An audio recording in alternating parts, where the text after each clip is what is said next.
To you by him, Troy Aikman, WWE, next October. That's a lie. That's not true at all. What are we going to see here tonight? I mean, we know this. Statistically, we shouldn't see a lot of points. That's the way these two teams have played here in 2018. Well, when they played week 3, neither team was able to score a touchdown. It was a 9-6 win for Tennessee, and I don't expect really a lot of changes as far as how this game's going to go. The teams are built a lot alike. They both want to run the football. Both have outstanding defensive teams that have played well. And it comes down to who's going to be able to control the line of scrimmage and who's going to be able to protect the football. And we'll see which defense prevails. Well, we know that Cody Kessler gets the start for Jacksonville. Bortles has been benched. There's plenty to say about that, and they talked about that during our pregame. And there is Mr. Kessler. On the other side, it's Marcus Mariota. I think they're waiting for him to take the next step. There have been flashes. He was great last week. But as far as consistently being an upper echelon quarterback, that hasn't happened yet. Yeah, it hasn't quite happened. And he's got another new guy calling plays for him. So a little bit of a change for there. There's been not a lot of consistency on that side of it for him. But I think when you look over the last 5 games or so, he has improved. And coming off a comeback win from Sunday, and did some really nice things to end that ball game, and hoping that it'll continue here tonight. It is 44 degrees. It is windy, so it feels a little bit chillier than 44. Jacksonville won the toss. They defer, so Tennessee will start this game with the football, and when they do, they will bring with them the 28th ranked offense in the NFL. It's week 14. Some great games all week long, and this weekend all the way through Monday night.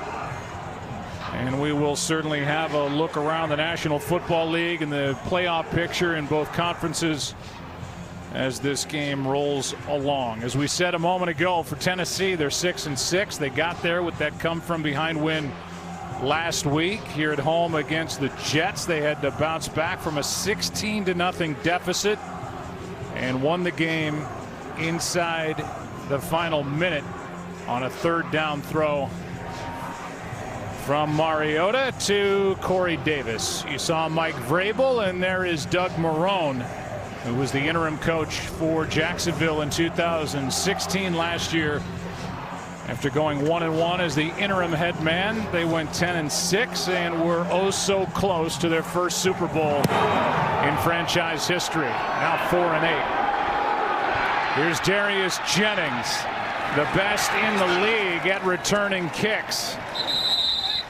He crosses the 25, and Cody Davis downfield to make the stop after a 29-yard return.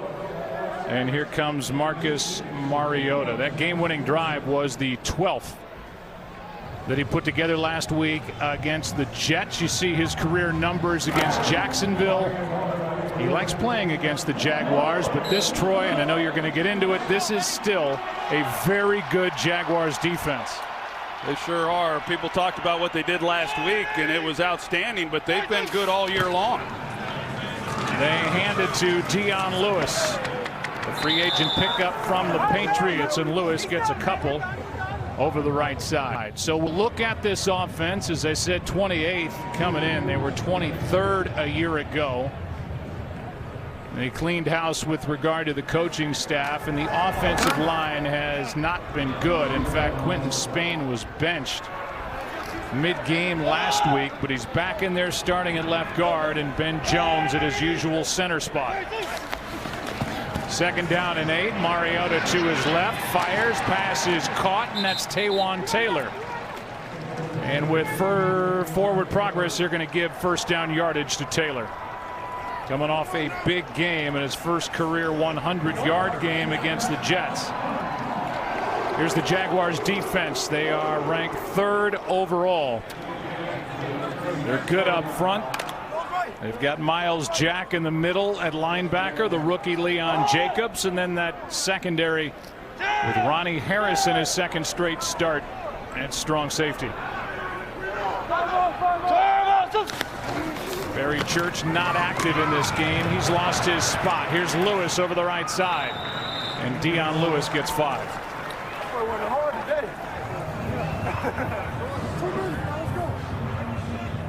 Well, you see Marcus Mariota, like you talked about last week, Joe, and the comeback win, and a guy who's still kind of finding his way here in his fourth season. Talked about another different play caller for him this year, and Matt LaFleur, who's taken over as the offensive coordinator, his first time to call plays in the NFL. And Marcus has grown as he's gone through this season within this offense and has done some nice things, as I said, here over the last month to 5 games.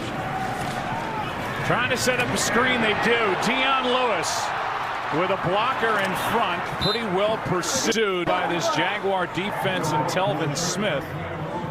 A gain of 4, and it will be 3rd down and less than a yard for Tennessee on their opening possession. I thought Dion Lewis maybe could have put his foot in the ground and got going up the field and picked up that 1st down instead of leaving it here 3rd and short.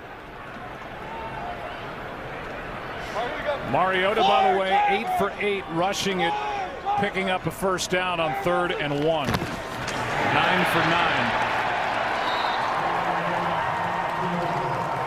And in his career, 17 for 17 on 3rd or 4th and 1, rushing it to pick up a 1st down. Yeah, that becomes a no-brainer then if you're calling, no matter who's calling plays for him. Side knock! Forward! Side knock! Side knock!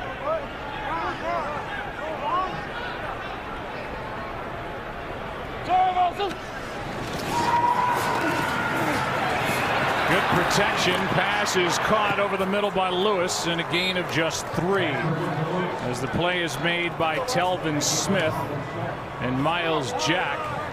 Smith, the top tackler for the 2nd straight season for these Jaguars.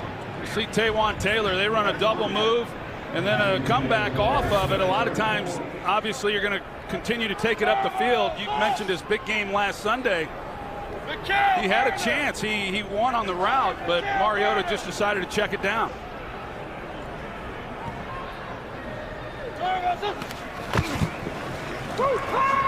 Mariota, Lewis again. He's been busy. Might go. Pursued and steps out of bounds. Knocked out by Leon Jacobs, and he saved a touchdown. There was nobody over there for Jacksonville. Yeah, it looked like when Dion Lewis got this ball that it was going to be a house call, a perfect call by LaFleur. Pressure, they set it up nicely. Look at the blocking that he has out in front of him. There was nobody there. And as you said, Leon Jacobs, he's able to run him down and save a touchdown. 29-yard catch and run, and the Titans slide into the red zone. And hand to Derrick Henry. Down to the 5. And this impressive opening possession for the Titans continues after a carry of 14. Well, Quentin Spain, you mentioned, he got benched in the 2nd half of last week's game, was put on notice coming into this game.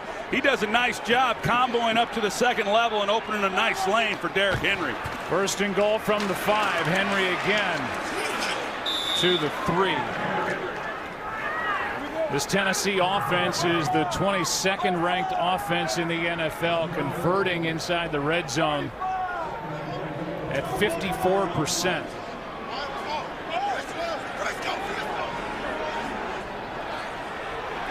Second and goal. Henry, he got it. Touchdown Titans.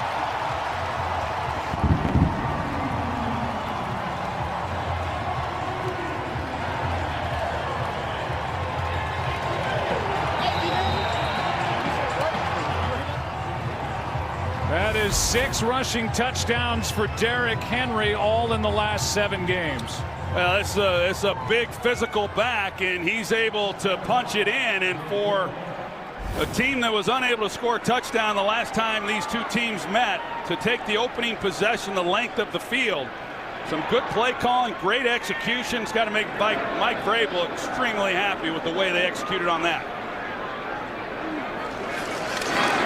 5.5 minutes off the clock. 10-play drive covering 73 yards.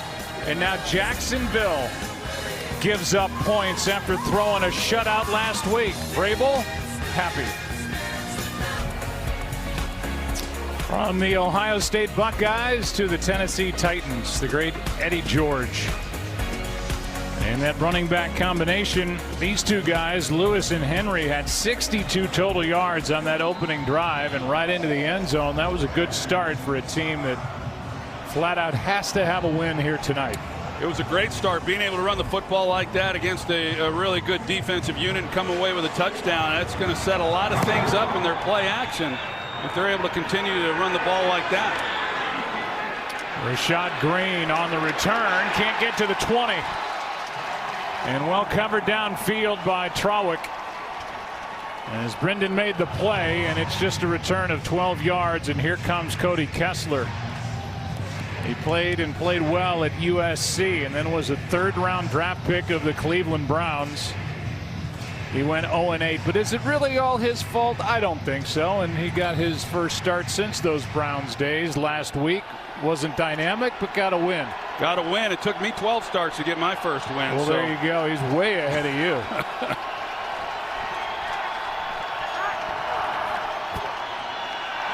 Kessler throws, and the pass is caught. Good throw, good catch as Dante Moncrief is brought down right at the marker, and they're going to give enough for a first down. Good throw here. Sure was. That's a good way to start the ball game right there, is to be able to lay it out there and give his guy a chance to go get it. That's something they're encouraging Kessler to do as they move through this game. He's not turned the ball over. That's the good thing. But with that, he's been awfully conservative, and they're trying to get him to take some more shots when they're there.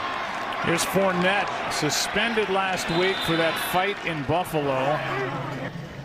So that's one missed game. He missed 6 games earlier with a bad hamstring. He has missed 10 overall of a possible 28 in his first 2 years in the league. Well, he's a heck of a player when he's healthy, but unfortunately he's not been on the field as often as they would like, and a lot of other things, as Jags fans know, that have led to the struggles for this offensive team, and starting with the injuries on that offensive line. Kessler flips it, pass is caught. Blake Bell and the tight ends got another first down. Well, they have just been ravaged up front on this Jaguars offense with injuries. They've got 3 starting offensive linemen now on IR. So this is a makeshift group, and that guy at left tackle, yep, that's the same one. Former first-round pick of the New York Giants, Eric Flowers, who Doug Marrone, by the way, has personally coached since he came to the Jaguars and thinks he has some potential. Fournette gets a yard.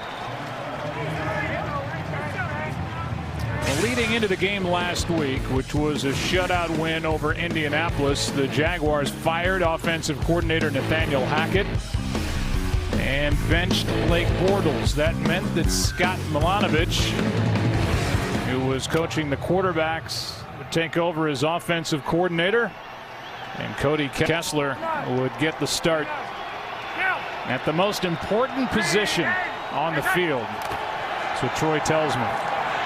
Here's Fournette back to the line of scrimmage. That's it. 3rd down and 9. Kenny Vaccaro up to make that stop. It's the 9th-ranked defense. It's the number 6 scoring defense in the NFL.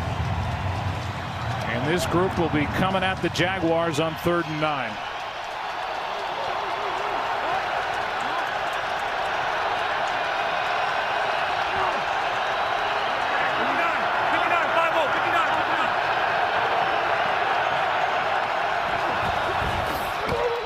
Blitz coming. Kessler is sacked and a flag is thrown. Flowers was back there protecting. The sack by Byard. And it looks like it's going to count.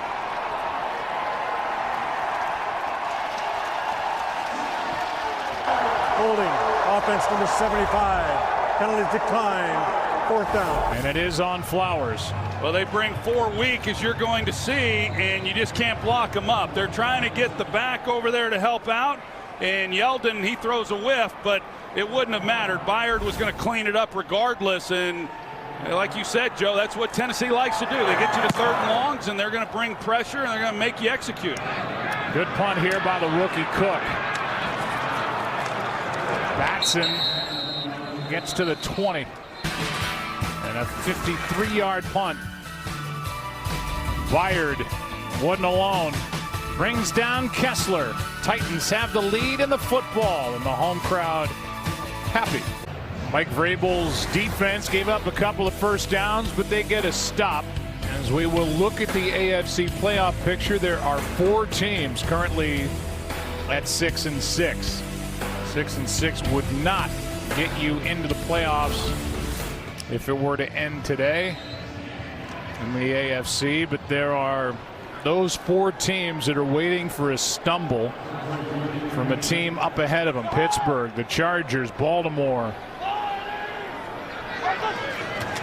Titans had 5 first downs the first time they had it. Pretty good run here by Henry. Shoves a couple of tacklers away and picks up 6. DJ Hayden with the tackle. And looking at the AFC playoff picture, top 2 seeds, the top 2 spots there on that graphic. Then Houston, winners of 9 straight. The Steelers are hanging on, but they've lost 2 in a row. And their schedule is not easy. So now you've got the LA Chargers, the Baltimore Ravens that are right there in the division as well, and those 4 teams at 6-6. They pulled that ball back a yard on that carry by Henry, so 2nd and 5. Flip to Corey Davis, and there's that rookie Leon Jacobs again. He can run, no gain on the play. 3rd down and 5 coming up. You talk about these AFC playoffs, and like I was discussing there in the pregame, when you look at it and the teams that are ahead of Denver and then the Tennessee Titans, they've got a tough schedule. And I shouldn't say necessarily that Denver or Tennessee is the favorite, but I think when you look at their schedules, they certainly get a chance to. They all control their own destiny, but especially Tennessee, if they're able to win here tonight, and how things look going forward, it looks fairly favorable for him to get to 10. 3rd down and 5, and wide open as Davis makes the catch. Spins his way out of bounds, working against Boye, and gets 13 yards and a 1st down. Well, watching him this week as we prepared for this game, I really like what I saw of him. He was a 1st-round pick from last year. He missed some time with some injuries, and he's only going to get better. He's continued to improve as he's gone through this season. He's got good size to him. Reminded me a lot of Sterling Sharp watching him with his size, and I guess also the fact that he wears 84, but very smooth in his ability to run routes, and I think he's got a bright future and obviously a good play there.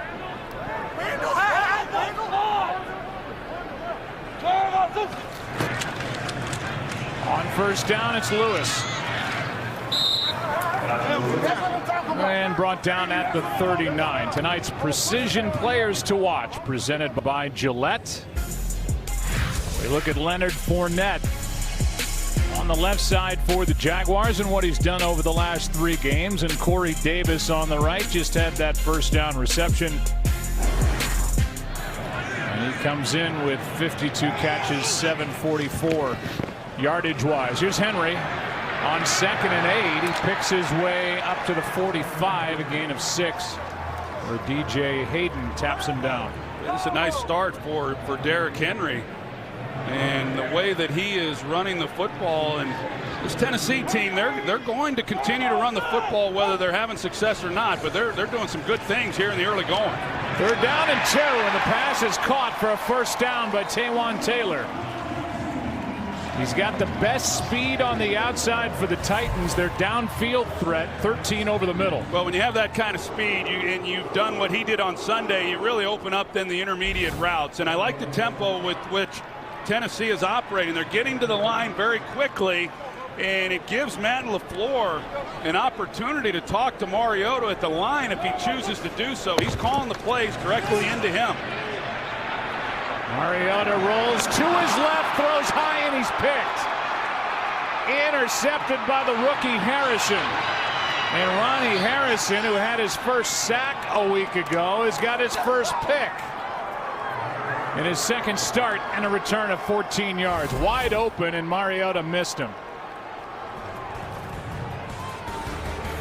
Tajay Sharp, the intended target. And Ronnie Harrison there for the Jaguars. Jacksonville has it down 7. Aerial coverage brought to you by State Farm as we welcome you back to Nashville, Tennessee. Jaguars get only their 14th takeaway. They had 33 last year. That was second in the league. They're 13 this year, tied for the 11th fewest. But they get one early.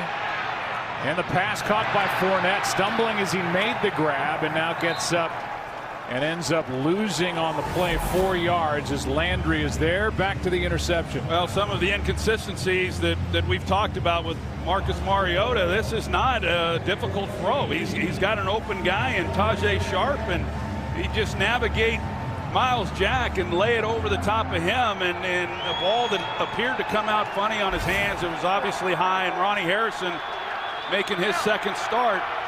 Had a nice game last week and comes up with the interception to give this offense great field position. Kessler now throws and has a man, but the pass broken up. That's O'Shaughnessy, and he was hit hard.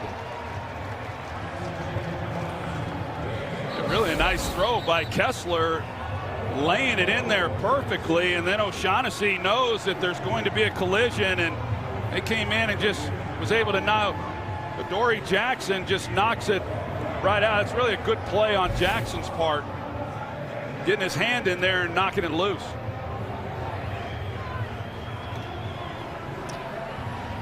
Jackson went over to the sideline for a moment. Kenny Vaccaro, who was in on that collision, down on a knee. And it was Vaccaro who knocked into Adoree Jackson. They'll check him. We'll take a break. Welcome back to Thursday Night Football, presented by Bud Light at Nissan Stadium. Vaccaro's fine on the sideline, has to sit out of play. 3rd down and 14.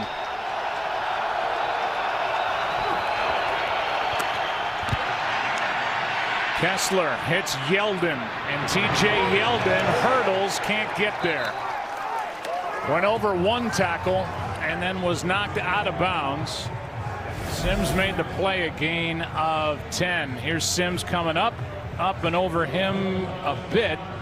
But Sims will get credit for the tackle and a gain of 10, 4th down. That's a great job on defense. On 3rd and 9, the first possession, they bring the blitz. That time just a 4-man rush. The ball comes out to Yeldon. They rally and make the tackle, and Jags unable to do anything with outstanding field position to begin that drive. Batson muffs it, able to get back on it, and in the end zone where they're going to mark him, it's a safety. And the first points of the game for Jacksonville. He mucked it, initially touched it well outside the 5 and then went backward into the end zone and was swarmed. He muffs it, and then once he's able to recover it, just stay in play. Just get up the field. The call on the field is safety. Leon Jacobs was there, but he wasn't the only one. And the rookie Cameron Batson, in essence, gives up 2 points. Yeah, just a big mistake by Batson, a young player that they really like, and he gets an opportunity after the muff and he just doesn't take advantage of recovering the ball and just trying to get as much as he could out of it. You know, a game like this, the turnovers, the special teams obviously plays a big role, and they do here right now with 2 points. Well, for Tennessee, they're coming off a brutal week. Craig Ackerman was hearing about his special teams. He's the coordinator. They had a punt blocked, a blocked extra point. They gave up a 61-yard kick return to the Jets.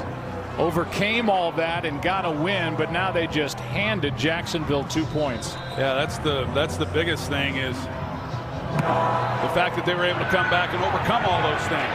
Kern hits a knuckleball, and Moncrief is out of bounds near the 45. So good starting field position after an 8-yard return, and a flag is down on the far side of the field. It is sitting at the Tennessee 49-yard line with under a minute to go in the opening quarter. Kessler's made a couple of nice throws. There is no foul for illegal formation on the receiving team. 1st and 10, Jacksonville. And so Jacksonville takes over and marks Moncrief down at his own 44.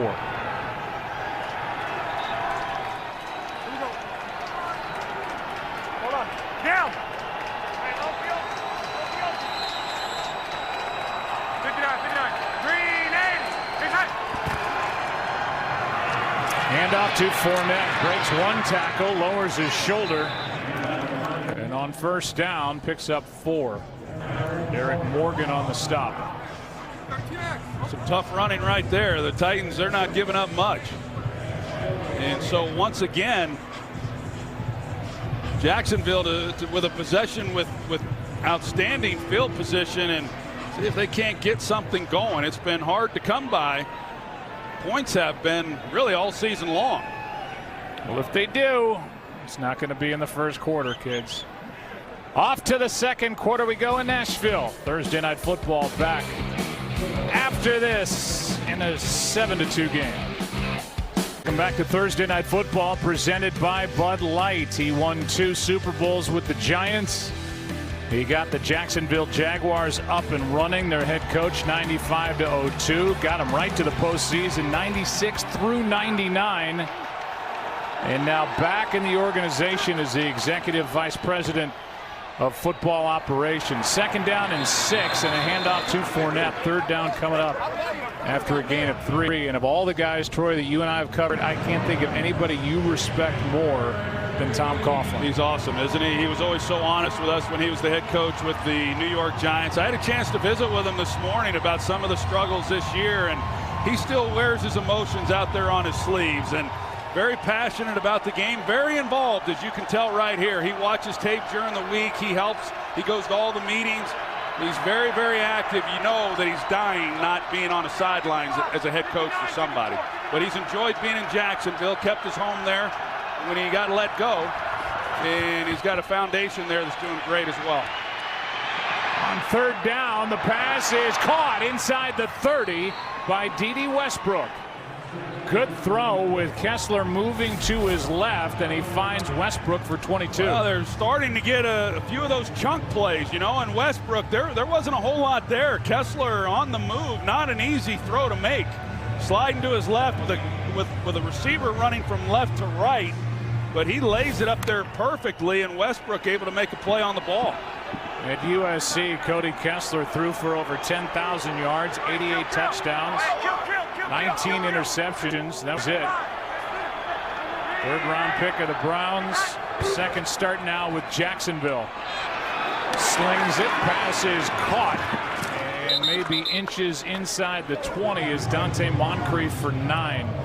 I think if you look at Cody Kessler and the 8 starts that he had as a rookie there with the Cleveland Browns, one of those was against the Jacksonville Jaguars, and it was his best game as a rookie. He threw for over 300 yards in that game, and then he came off the bench last year against the Jags. So for a guy with limited playing time, he has seen the Jacksonville Jaguars a couple times, and he's had some success against them.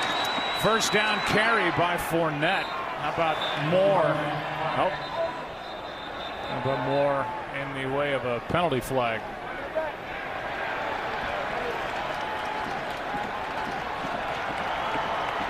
This Jacksonville team has been penalized a lot.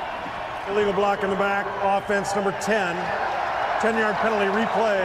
2nd down. They came in with 825 penalty yards, 3rd most in the NFL, and after just showing Tom Coughlin, you think that doesn't drive him nuts? There's no doubt. And oh man, there's not a whole lot there. I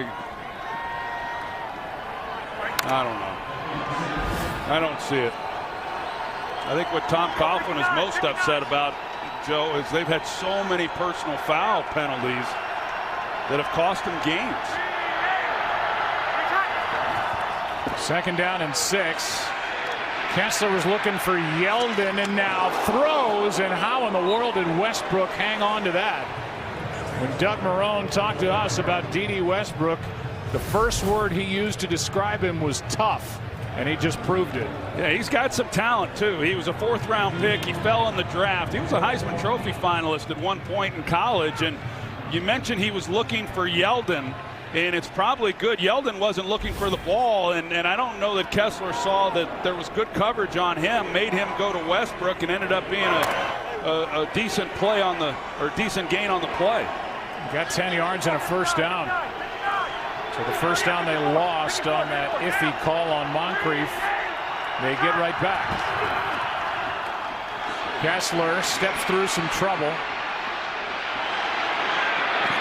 and throws to the sideline where it's caught by O'Shaughnessy. The catch is good for a gain of 7. That's really nice work and by Cody Kessler. There's pretty good edge pressure coming off the corner, and he's able to step up. He's not going to scare anybody really as far as scrambling and running with the ball, but O'Shaughnessy's able to work back to him, and he keeps the play alive. We've seen some times now with Kessler out of the pocket making some good decisions and some accurate throws. Second down and 3. 54, 54. Green 80. He's hot.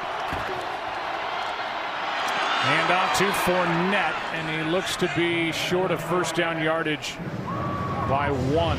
So 3rd and 1 coming up. You alluded to it. And if you're Cody Kessler and you're getting a shot here, let it go. If you see it, throw it. And that's what Doug Marrone told him last week in the win. Everything was short. Only 4 passes against the Colts traveled more than 10 yards in the air, and it's a different story already. That is, and they're putting together a nice drive right here. 3rd and short, see if they can keep it going and come away with something more than a field goal attempt. They got to go get this bread. Green 80. He's hot. Kessler keeps and fights. Looked like he got enough with that surge, and with the officials walking in, he did, to set up 1st and goal.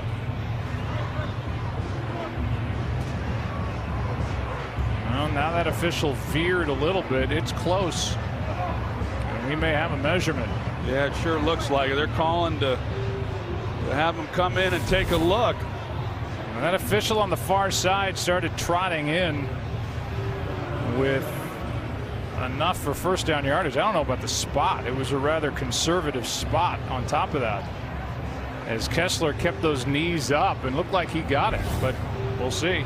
Yeah, he's short. I got to believe Doug Marrone, where this team is right now and the struggles they've had, I would think that he's going to go for it. What do you think? Just do it again? Yeah. 4th down and inches. You're 4 and 8. Divisional game. It's like really an easy choice. Yeah, it's like what you said about Cody Kessler. I mean, just let it rip. Just go.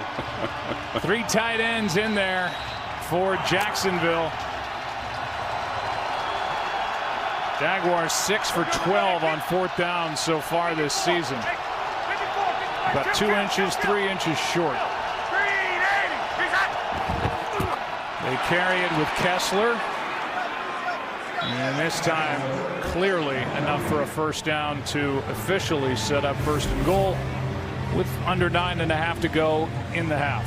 Pretty good look at it there. Kessler does really a great job. As a quarterback, if they've got those gaps covered on each side of the guard or each side of the center, then you got to be able to navigate that a little bit. He does. He takes a step back, he works over one gap, and he's able to pick it up. Push it down. Ball just inside the 3. He's hot. Here's Fournette. Well played.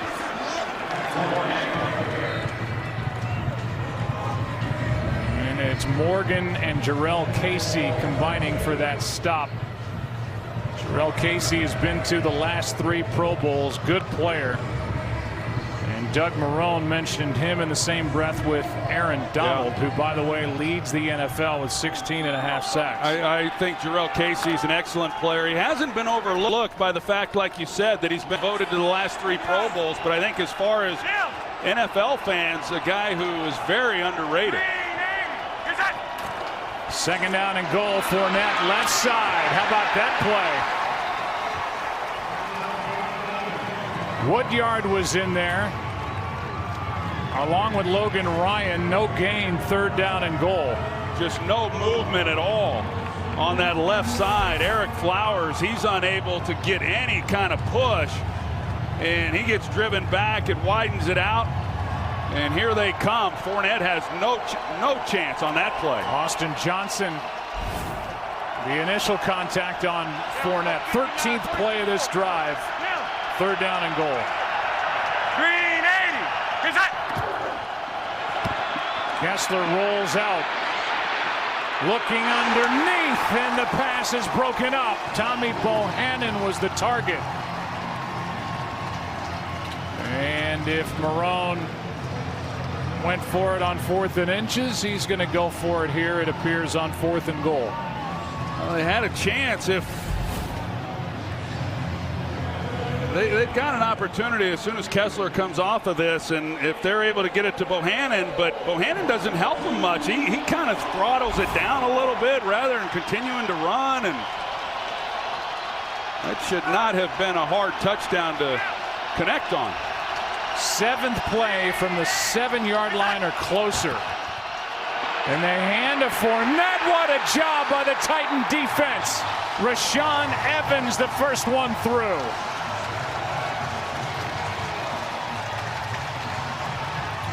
Brilliant work by Tennessee's defense. And the Titans take over. More frustration for Doug Marone, down 5. A 14-play drive that covered 55 yards in almost 8.5 minutes, and they come away with no points. Nada. How about that defensive stop? They're the #1 red zone defense, the Titans are, in the NFL, and they flex their muscle there. Well, there's already been one safety in this half.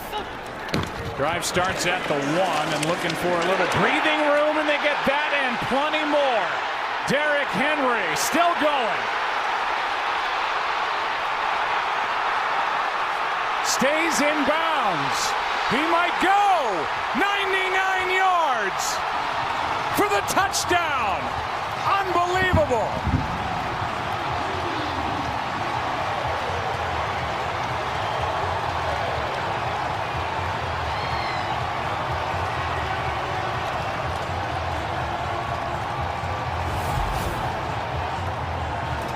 Well, you're going to see that Jaguars, they collapse on that left side, and Derrick Henry's just able to find a little bit of a crease, and then he's able to get down that sidelines 99 yards. Images of Tony Dorsett on Monday Night Football right there. Boy, he just threw Boye away right there and was not going to be denied. Back after this. Well, if you were watching when Derrick Henry went 99 yards, you witnessed the second ever 99-yard touchdown run in the history of the league. Tony Dorsett, as Troy mentioned, against Minnesota for Dallas in 1983. The only other one to do it.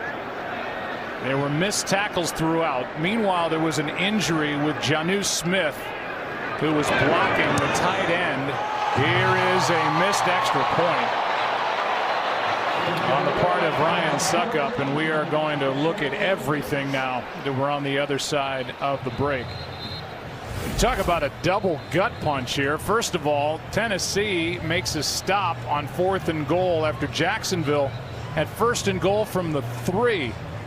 Fournette was frustrated on the bench. The blocking wasn't there, and then on the first play, bang. Yeah, Rashaan Evans, he makes the key stop on that 4th down, and then here you see the crease. This is the little crease there that Henry needed. A.J. Boye, he's there to make a play, stiff arms him, and then you got Leon Jacobs, and Miles Jack also has an opportunity on him. Now Derrick Henry, he's bigger than both those linebackers, but still, I mean, he made them look like kids, throwing them around, look like Marshawn Lynch, and that's unbelievable right there. And then you got Jonnu Smith, who is, you know, he's limping off. He got rolled up, and it's a shame. We'll find out what his situation is, but a guy who was really coming along here in recent weeks, a young talent that they were watching grow right in front of their eyes, and looks like his night might be over.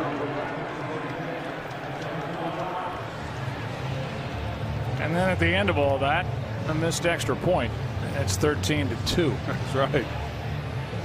Well, hey, this Titans offense, I mean, you look at what they did the last time these two teams met in week 3. They just had about 230 yards of offense, and here in the first half they've already got over 200 yards with still 7 minutes left to play. So there's already been more points scored in this game than I anticipated coming in. That's about as bad 4 plays in a row as you can have. Here's a pass caught by D.D. Westbrook. Offensively, couldn't pound it in from 3 with a 1st and goal and give up a 99-yard touchdown run. Take a look at tonight's quarterback comparison presented by Kay Jewelers and Kessler and Mariota. There are the numbers, and stay tuned for the 2-minute warning for a special look into Kurt Warner's journey to the Hall of Fame. Well, it's been a while since Mariota then has thrown that pass that was intercepted, and he's had a good night with the exception of the one that got away. Here's Fournette with a 1st down carry. Vaccaro made the stop with under 6.5 to go in the half. We showed Rashaan Evans and the stop that he made there on 4th down, the rookie linebacker, their 1st-round pick out of Alabama. And I tell you, I really like what I've seen from him. He was a tackling machine at Alabama. He was the 3rd linebacker taken, number 22 overall, behind Roquan Smith, who went to Chicago, and then Leighton Vander Esch, who went to Dallas. 2 bright young players, but some think this guy might have been better than both of those. Kessler throws, shown a good fastball tonight. Pass is caught by Dante Moncrief for 9. In just 2 days, the MLS Cup will be lifted in front of one of the most electric crowds in all of sports. Atlanta United take on the Portland Timbers Saturday at 7:30 Eastern, 4:30 Pacific on Fox, or watch anywhere on the Fox Sports app.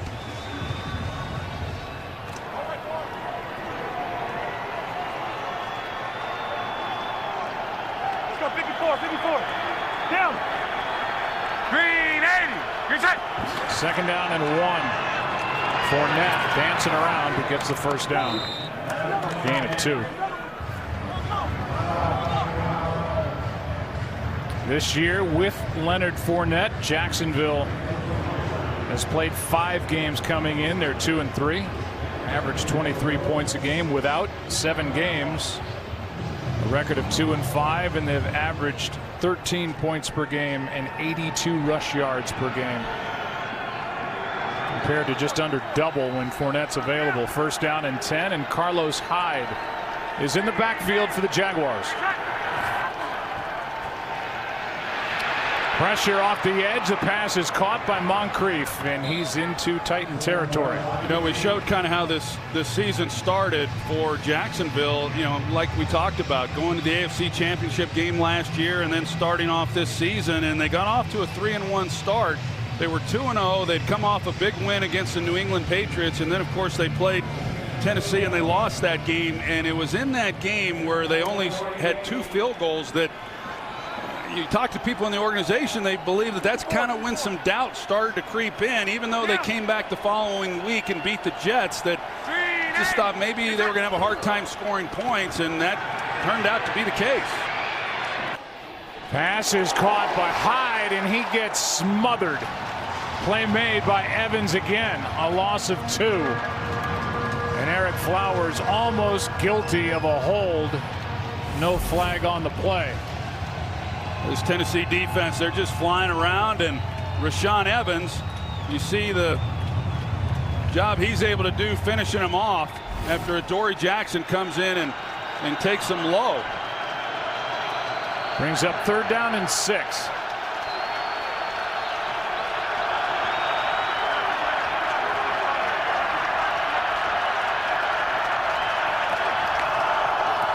Blitz. Kessler tripped up and down he goes. Play made by Casey.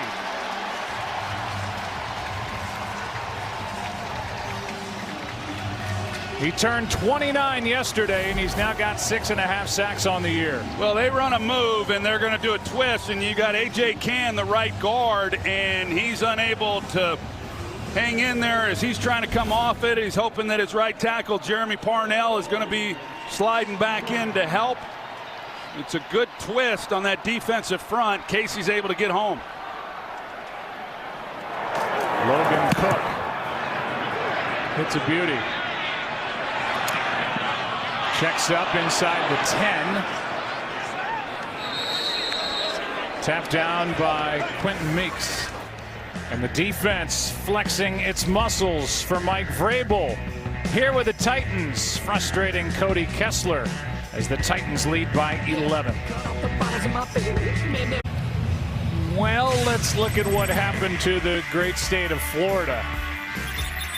They started 6-0 with those three teams through the first 2 weeks. First time since '97, but 9-21 for those three squads. Bortles has been benched. Tannehill missed 5 games. Tampa Bay, among 2 quarterbacks, thrown 22 interceptions. All those people from Tampa Bay and Miami and those organizations are saying, hey, thanks for reminding us. Yeah, whatever. Get over it. Here's a pass incomplete. Out of bounds for Tajay Sharp. I can say it. Why? Because I was born in St. Petersburg, Florida. So I'm there you go. You're covered. Ripping on my home state.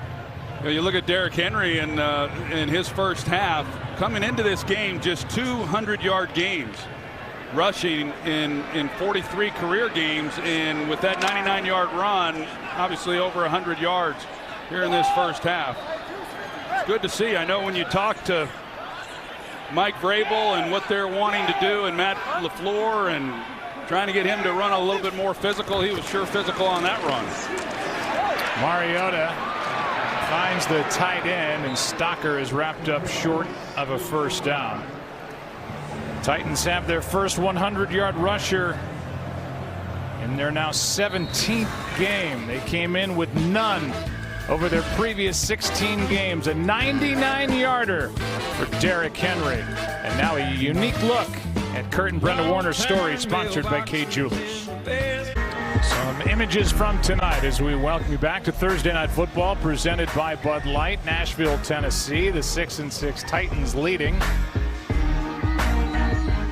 Tennessee 3 for 3 on third downs in this game. There is young Matt LaFleur, who was interviewed to be the head coach and then came on the staff put together by Mike Vrabel as the offensive coordinator. Was with the Rams last year. They snap it quick.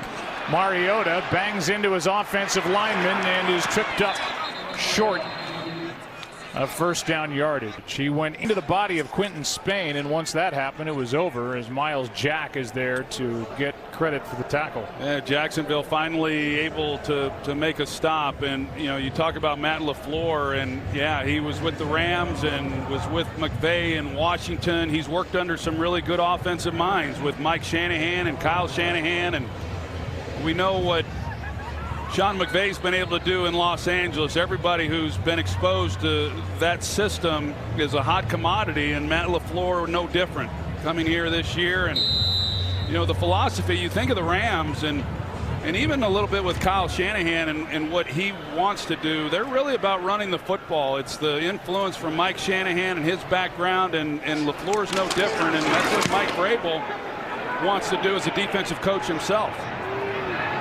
Good punt here by Kern, driving Westbrook back, and it is well covered to the delight of Joshua Kalu. 60-yard punt. We ask you to stay tuned for the Toyota halftime. Michael, Terry, and Howie from the streets of New York, and looking ahead to a big Sunday in the NFL. Really anywhere you look in Week 14 this weekend. Some important matchups in these playoff races. Well, this is when it gets fun. You get down to the last month of the season and everything's right out in front of you. There's no confusion on what each team has to be able to do, and there's a lot of great matchups, like you said, coming up. Jacksonville took a timeout after that third down stop. They have 2 left, and the clock will stop with this incompletion to Keelan Cole. 2nd and 10. Give you an injury update with Leon Jacobs, questionable to return with a quad injury, and Jonnu Smith questionable with a knee, but that didn't look good at all. on the 99-yard touchdown run by Derrick Henry to tie an NFL record. Only been done once before. Blitz. Pass is out of the range of Keelan Cole on this side of the field. It's 3rd and 10. First 4 possessions for the Jaguars. Punt, turned it over on downs. A punt, and now 3rd and long. Well, Logan Cook punted 6 times the last time they played, and he's already got 3 here in this first half.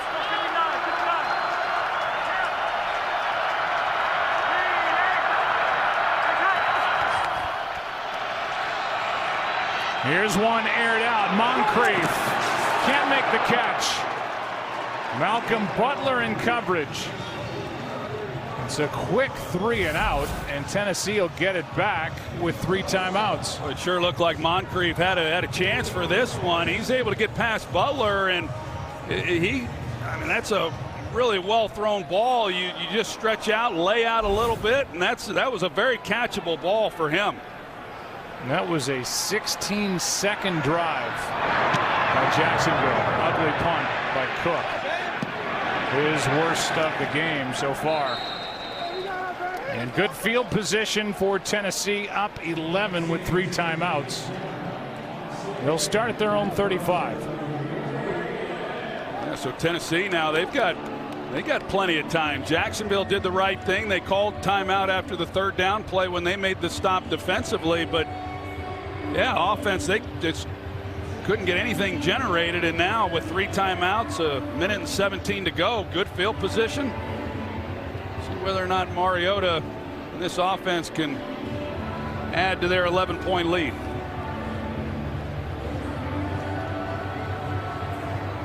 It's just Tennessee's 5th play coming up here in this 2nd quarter. They got 99 on one play. Yeah, and here's another helps. look at that 3rd and 10 throw. Yeah, it was really a well thrown ball. That last drive by Jacksonville was shorter in time than the Derrick Henry run. Took Henry 18 seconds to go 99 yards. Took Jacksonville 16 seconds to go 3 and out. Mariota to his left. The pass is caught. And staying in bounds is Sharp. And we have seen some brutal tackling by the Jaguars in this half. And let's take another look. We're inside 2 minutes. And they're going to review that from up above. It looked like it might have hit the ground from here when it happened in real time. And that's going to come back incomplete. We'll be right back after this from Progressive and Verizon. Hand, not on with possession of the football. It's an incomplete pass. Please reset the game clock to 1:12, 2nd down. So the call on the field was catch. And they review it and overturn the call. It'll be 2nd and 10 with 1:12 left and the ball at the Titans 35. By the way, Jacksonville gets the 2nd half kickoff.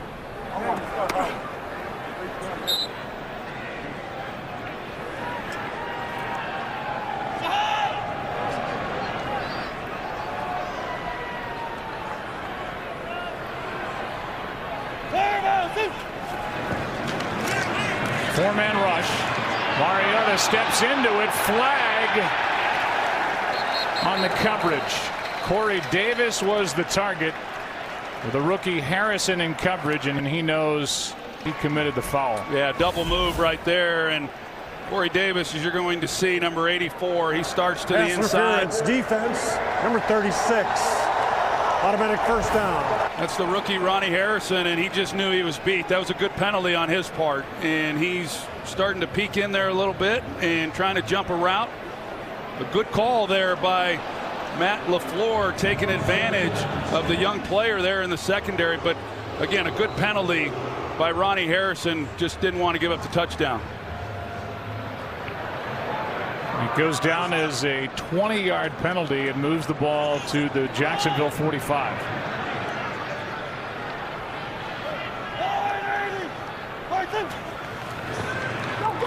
Quick throw out on the edge. Taylor makes a move, another missed tackle, and more. For a Jacksonville defense that prides itself on being rough, tough, hard to face, they have missed some tackles tonight. Yeah, they have. DJ Hayden, he misses another one. He missed the one where the ball hit the ground that didn't count, but he comes up there, overplays it, and just unable to get him to the ground. DJ Hayden, he missed quite a few games there in the middle of the season, and they missed him a lot. And he's a good player, but you're right, there's just been too many missed tackles. Obviously the ones that hurt him the most was the run by Henry. Looks like it's against the defense and Smoot. Neutral zone infraction, defense, number 94, 5-yard penalty results, first down. So DeJuan Smoot now gives the Titans a first down by penalty. Well, they used the hard count. You could hear Mariota use it. Smoot upset with himself, and the penalties continue. Under a minute to go. Tennessee has not had to use a timeout yet.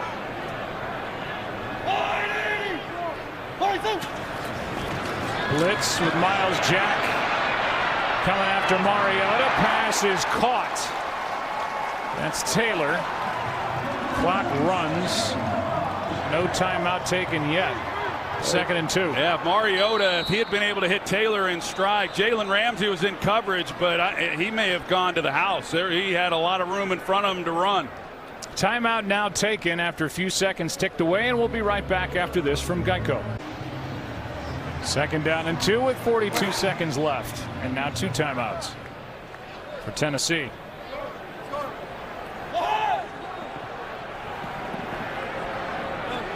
Tennessee's won 5 of the last 6 head-to-head meetings between these divisional rivals. Mariota, pass is caught, first down and more. Corey Davis takes it into the red zone, a gain of 8 where Ronnie Harrison brings him down. Well, they motion Corey Davis across the formation. No one runs with him. Mariota then knows immediately that he's in zone coverage. He sits it down and an easy completion.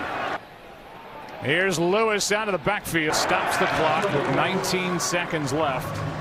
DJ Hayden forced him out, a gain of just 2. 2nd and 8.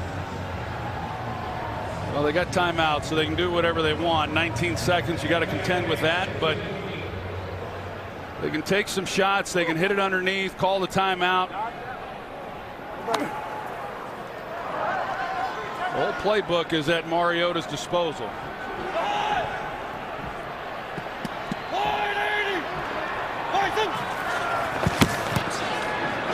Lewis again. Smith knocks him out of bounds, and a short gain. Now 15 seconds left, a gain of maybe 1, or it's 3rd down.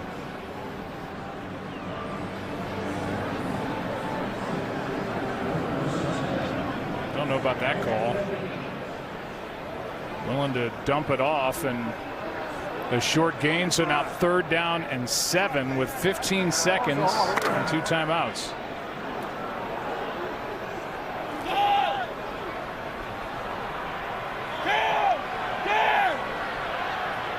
Jacksonville likes this 4 across coverage down here in this red zone area. You can work. He's got Mariota. He's going to call timeout here and reassess it.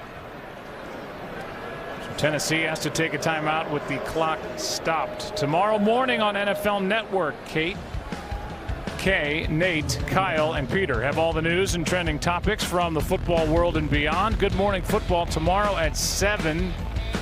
Only on NFL Network. You will head home, Troy, and be back in the Dallas-Fort Worth area. I don't want to be too specific on exactly where you live, but we will be in Arlington, Texas on Sunday for that battle in the NFC East between the Eagles and the Cowboys. Should be fun. Yeah, that's one of those big matchups that you alluded to a little bit earlier, and it should be great. Philadelphia had a chance, kind of knocked the Cowboys out of the out of the race about a month ago, and they failed to. And now the Eagles, they're going to have to win one on the road to climb back in themselves. Here's one to the end zone and on the wrong page of the playbook. Titans looking for a flag. They don't get it, and it'll be 4th and 7. Sharp, the closest one to it, but he stopped. Yeah, he stopped. Just a miscommunication. They had Corey Davis, and he's working the middle, and I could have drove one in on him. That 4-across stuff, it doesn't make it real easy to hit some of those seam routes, but there was an opening for him. But still, if they're able to hit this and come away with points, pretty good execution there after they were able to stop Jacksonville here before the half. This is extra point distance, and Ryan Suckup, who missed his second extra point of the year earlier in the half, knocks it through. And it is a 16-2 game. The Jaguars will get it to start the second half, and this is the turning point, no doubt, with that goal line stand. A stop on 4th and goal. Couple of runs, the incompletion. They go back to Fournette. He gets stuffed. Leonard's not happy. Neither is Tom Coughlin. See, I didn't lie. And then on the first play going the other way, 99 yards later, Derrick Henry ties an NFL record.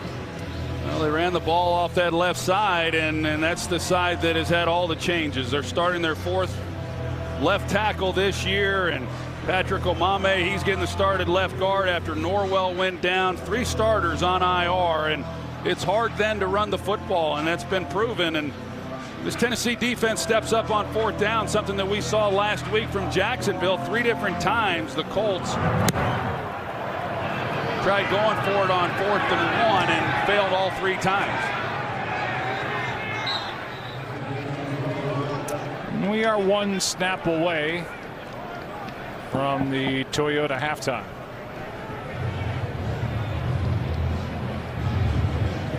You know, you look at this score, 16-2, and you see and are aware that it's the second start for Cody Kessler, and you think he's not playing well, and I think he's made some good throws.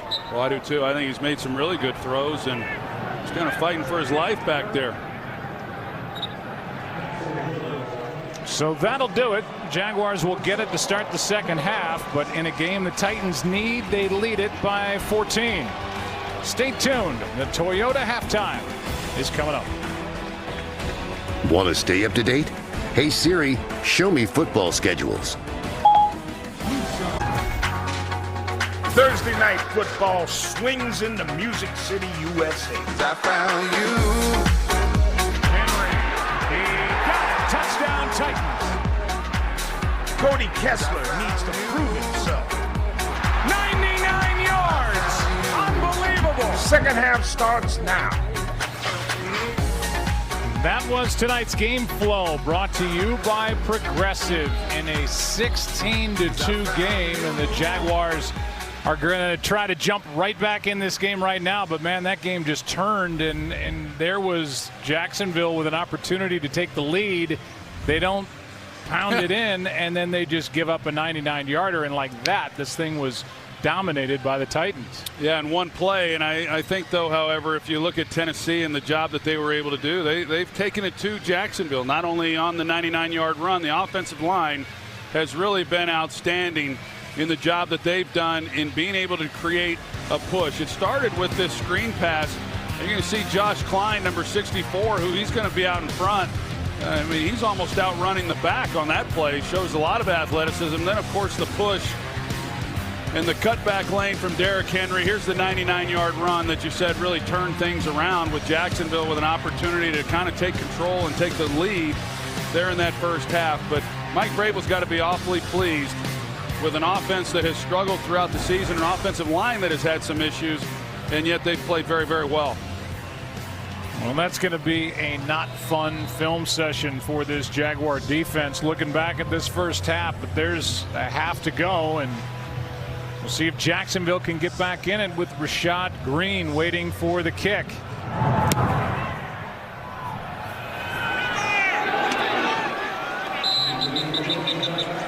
to the 25, down to Christina Pink. Well, Joe, you guys talked about that in the first half. Despite the scoreboard not reflecting it, Cody Kessler isn't having a bad game in his second start. Doug Marrone agreed. He said he's looked more comfortable, made some good throws, and showed some escapability under pressure. He said the issue is we have to stop the run. That 99-yard touchdown run was a game changer. He said it was a turning point. Ended up being a 14-point swing when they couldn't punch it in inside the red zone. He surprisingly was calm, cool, and collected despite the deficit at halftime. Well, and only 98 yards in that first half, so 1 yard less than that one run by Derrick Henry from the 25. Here's Fournette. And Fournette, we've seen his frustration on the sideline. A flag is down. It's a hold, and this one's coming back. Holding. Offense number 78. 10-yard penalty replay. First down. Troy, from the top down, this is a Jacksonville team that was built to run the football, and they've had all these injuries on their offensive line. Not to make excuses, but when their left tackle Cam Robinson went down early, Brandon Linder, the center, Andrew Norwell, their big free agent pickup, it's tough, and they've had to bench their starting quarterback. This has been an offensive year that nobody saw coming. Yeah, there's a lot to address. Tom Coughlin and company are going to have their hands full with some of the things they've got to do in this offseason. Good throw by Kessler out to the 30, and Keelan Cole for 15 yards.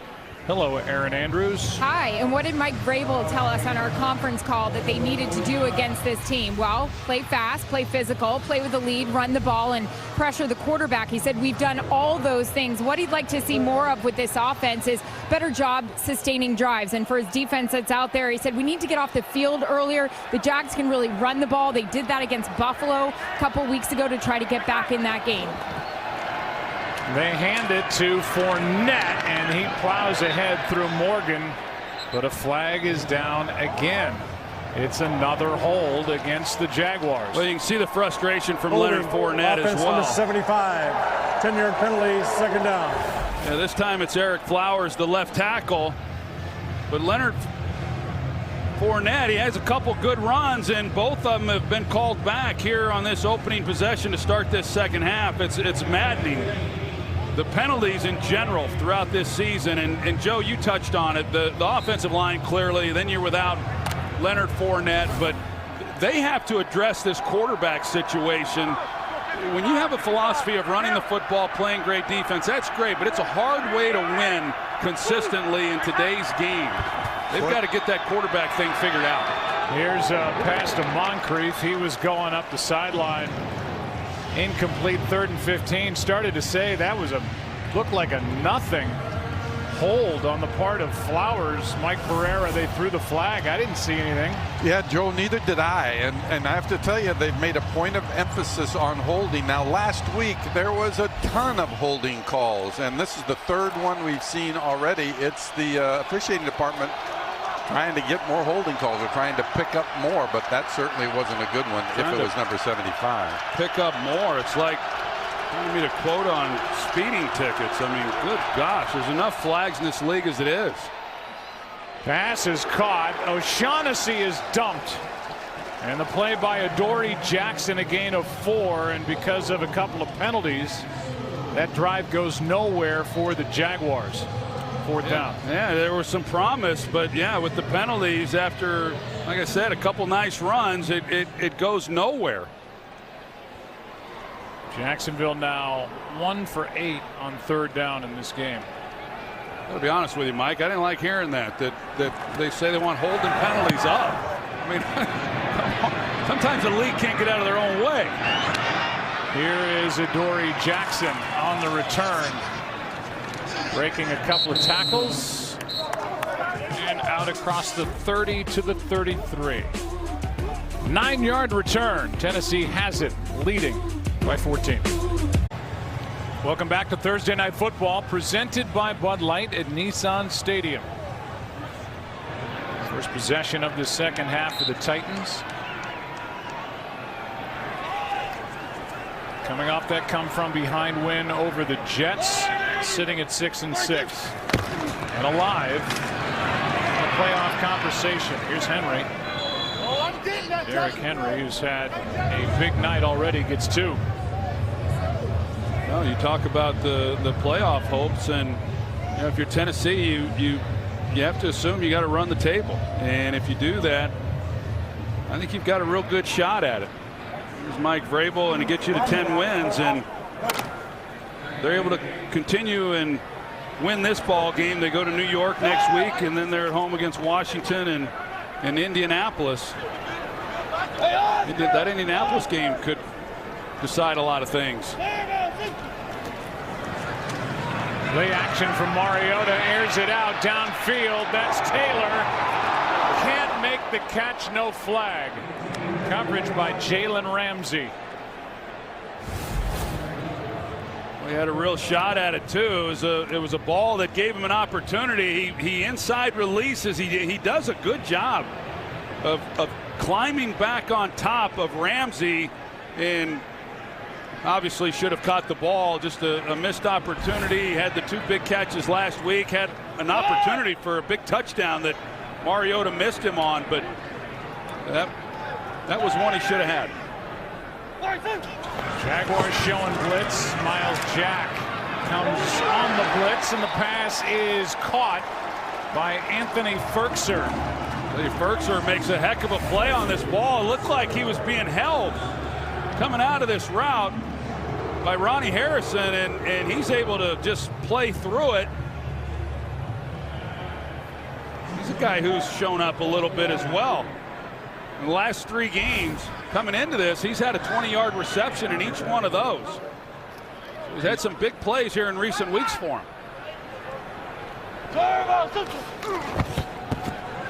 Fake toss, pass is caught. Taylor. Another missed tackle, and a first down is the result. Telvin Smith had a chance to bring down Taylor, and the littler receiver went right through the linebacker. Just completely overruns it, and Taylor able to get some extra yardage. You know, there was a time, I think, this defense, like I said, they've been good all season, but I think there was a time that maybe we're trying to do a little too much.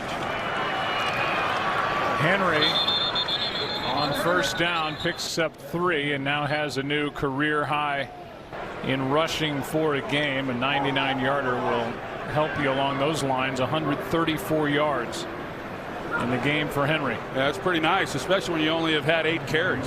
So, you know, to have a career high on 8 carries, that's pretty good, averaging just under 17 yards a carry. But I was talking about this defense.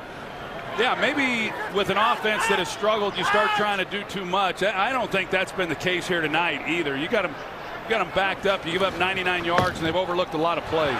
Little wildcat formation, a direct snap to Henry, and he runs through more tackles. Mariota lined up wide to the left. Direct snap to Henry, and he gets 15.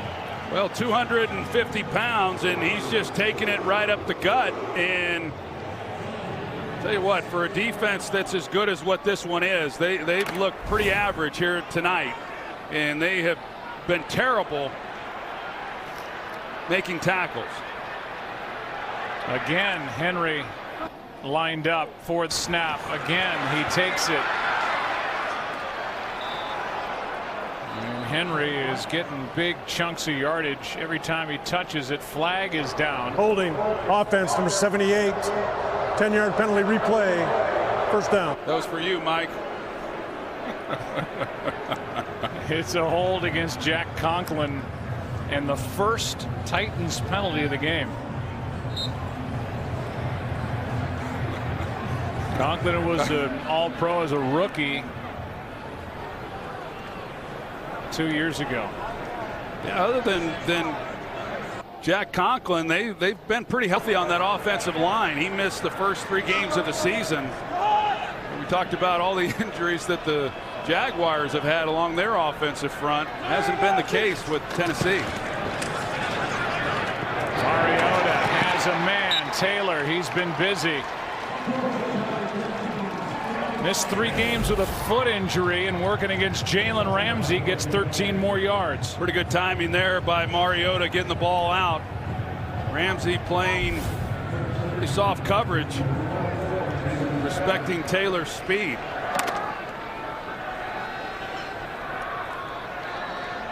Another long drive here. 3 tight end set for the Titans. 2nd and 7. Lewis. And he is swallowed up in the backfield. Deshaun Gibson was there, was not alone. Well, folks, the holidays are upon us, and tomorrow on Fox, Last Man Standing will make your season merry and bright with an all-new Christmas event.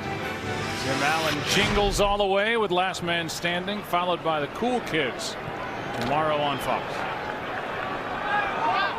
Malik Jackson got through on that last play. Calais Campbell, Deshaun Gibson. Jaguars need more of that. 3rd down and 11 now.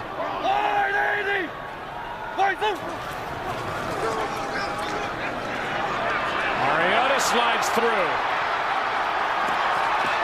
Leaps, depends on where they mark it.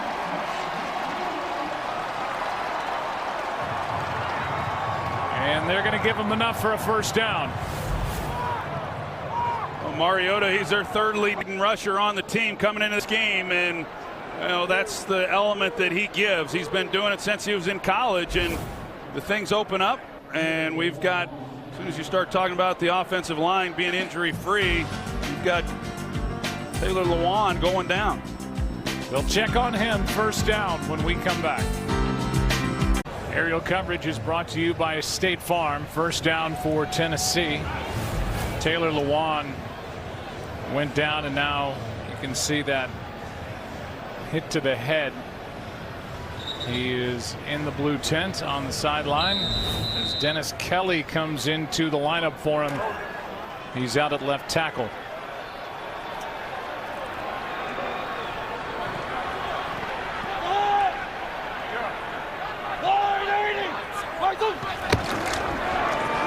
Henry gets it, goes right through the heart of the defense. Touchdown.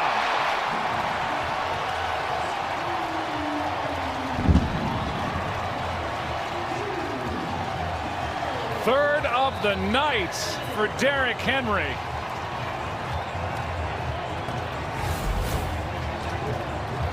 Well, good blocking up front. You're going to see the hole that is created, and Telvin Smith, number 50, he's going to have an opportunity to come in and make a play right there. He's not able to do it, and it just looked like on the back end they didn't want any part of it. 6'3", 247. And into the end zone he went. For Derrick Henry, 10 carries, 165 yards, 3 touchdowns. Putting on a show here tonight. Titans up 21. Welcome back to Thursday Night Football, presented by Bud Light. Great city of Nashville, Tennessee. They love their football. They love their hockey around here. The Nashville Predators are awesome. And they love their country music, too. Boy, I've read that. Yep, they sure do. Yes, they do. There's the drive. Career high 3 rushing touchdowns on top of the career high night for Derrick Henry. At 16.5 yards a carry for Henry on a 165-yard rushing night. Well, next Thursday is our final Thursday game for the season on Fox, and it's a battle in the AFC West. The 9-3 Chargers go to Kansas City to take on the 10-2 Chiefs as they stand right now. That's next Thursday night. Chargers and Chiefs on Fox, NFL Network, Amazon Prime Video. Green 80. Here's that. From the 25, Kessler having to play catch up, and that one nearly picked. Moncrief the target with Kenny Vaccaro. Almost coming away with a pick. Look at some of these numbers, and 2 guys that are certainly in the MVP conversation. Phillip Rivers, he's found the fountain of youth, and Patrick Mahomes defines youth. 41 touchdowns. with 10 picks. I can't wait to watch those two go head to head. No, it's going to be great, and the reason that those teams are where they are right now is because of the way those two quarterbacks have been playing, and we haven't seen Phillip Rivers in a while, and we haven't seen Mahomes yet. Should be a lot of fun. Here's one downfield. Good throw to Cole. Beautifully dropped in there by Kessler with coverage by Butler. It was good. Just a perfect throw. Yeah, perfect throw. Keelan Cole is one of those guys who came on big last year at the end of the season and then into the postseason, and it really just hasn't done much here recently, and they wanted to try to give him some more shots, see if they couldn't get some plays out of him, and that was a pretty good contested ball by Malcolm Butler, and yet Cole able to make the play. That's good to see. That's a season-long 35-yarder for Cole. Good throw. Handoff to Fournette. Cuts back. Sure, he's waiting for a flag to be thrown. Instead, it's a 5-yard gain, and Sean Evans made the stop for the Titans. Back to that catch. Yeah, well, this is one of those big plays that have just been hard to come by for Jacksonville. Not only this year, but last year also. And that's just great concentration with Malcolm Butler having his arm in there and yet able to wrestle it away and come down with it. But you know, when you come down with big plays like that, generally they lead to points. It puts them down here in great position.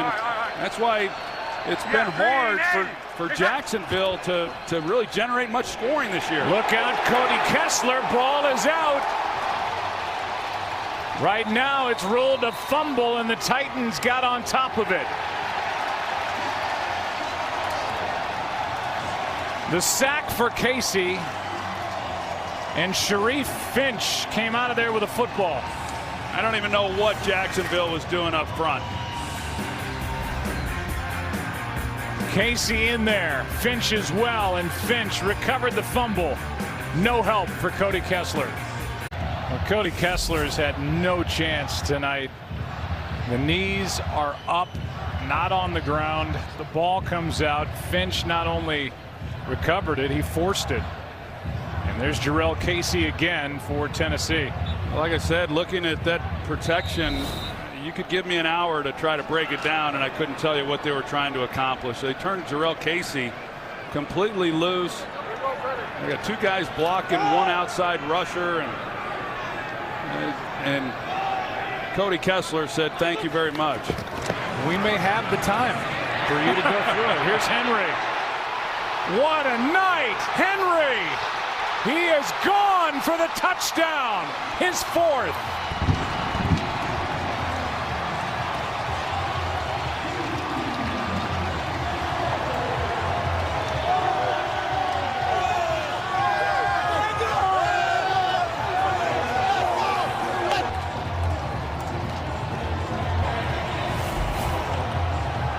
See Jalen Ramsey come in from this side. They're dropping the safety down, and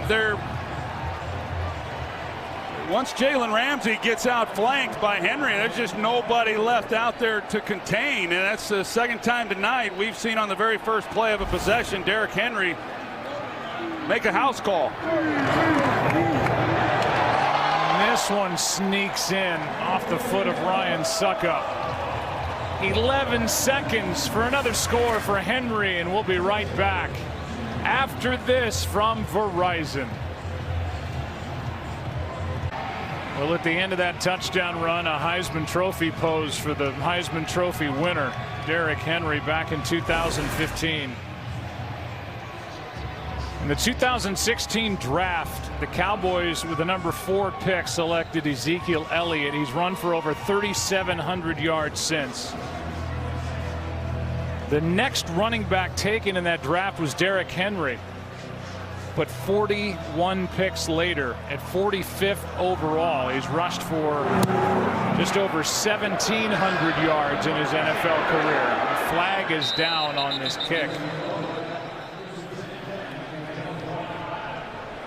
It maybe hasn't gone exactly as Derrick Henry had hoped, or the Titans had hoped when they picked him as the second running back in that draft, but man, a franchise record, 4 rushing touchdowns tonight. He ties Earl Campbell and Lorenzo White for the franchise history top mark with 4 rushing touchdowns, and we're not close to being finished. Illegal formation, kicking team. There was not 2 players in between the inbounds line and the top of the numbers on the right side of the formation. Jacksonville has elected to re-kick.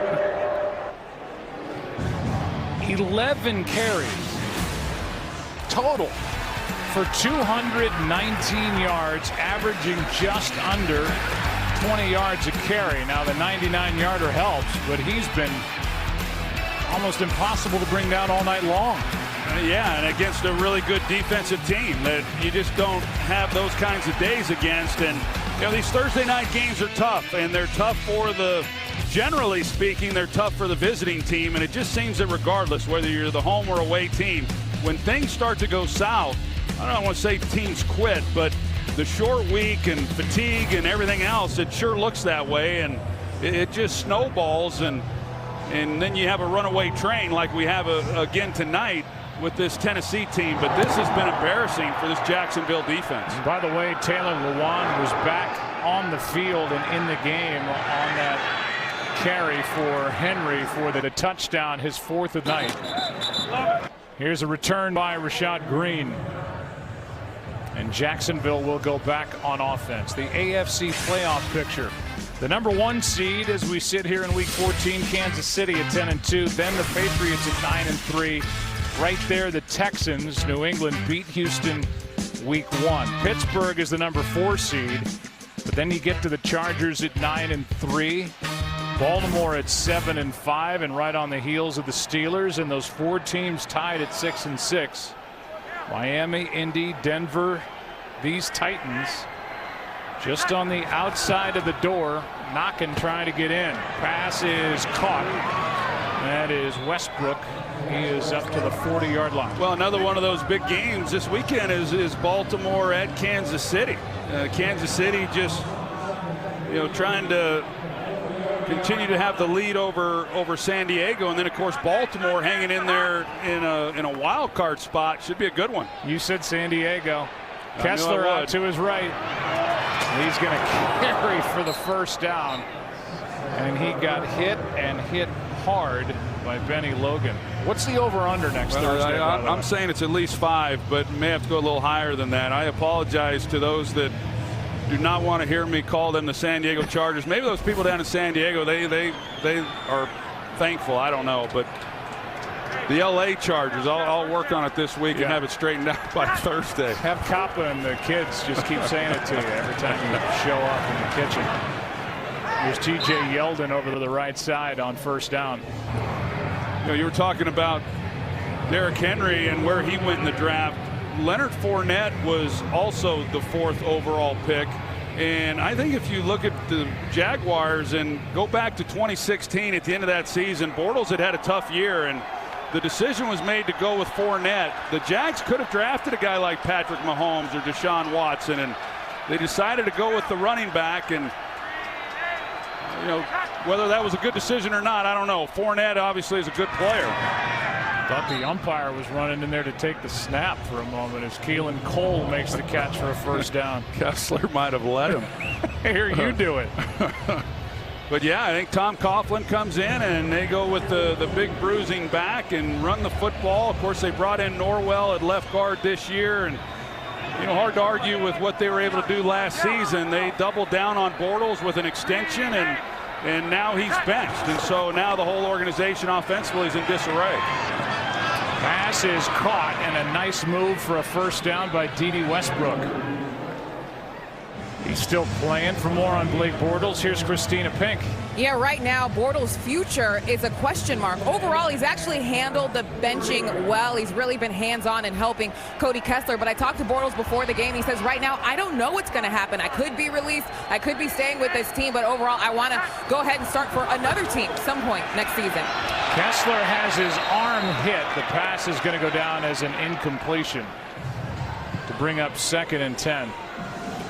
Well, I think Blake Bortles is, you know, he has struggled, and last year he got a lot of help with the running game, got a lot of help with the defense and the takeaways, and he got them to the championship game, and it's hard to walk away from that. And this organization you can't get rid of somebody until you have someone better to replace them. And I like Blake Bortles. I like the way he's handled himself, just like Christina Pink has said.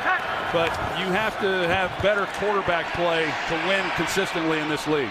Here's one floated and caught by Westbrook. He gets popped by Malcolm Butler.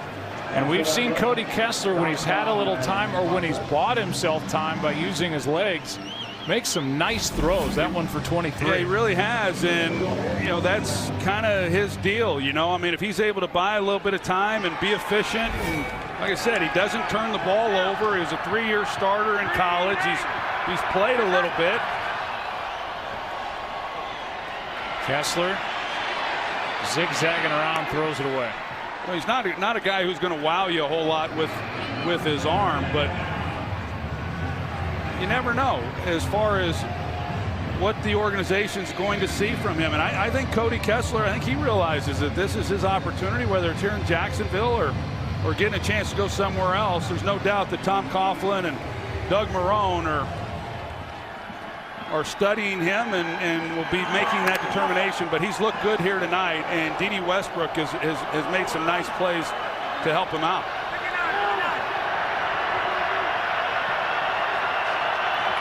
I think Kessler's creating a little value for himself here tonight so far. Blitz, passes thrown and broken up for Moncrief.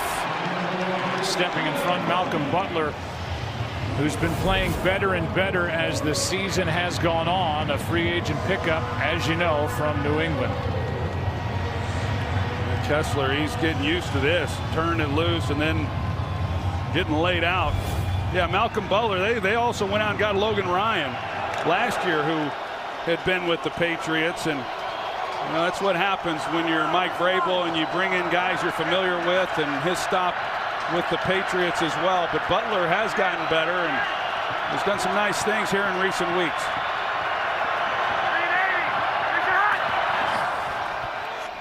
Extra man on the rush. This one to the end zone and thrown too far for D.D. Westbrook. He got out there, was behind the defense, and Kessler let that one get away from him. 4th down. Marrone, why not? They're 4-8. They're down by 28. Just keep going. Whenever the response is why not, you know the year's not gone as well as you'd hope. That's right. Why not?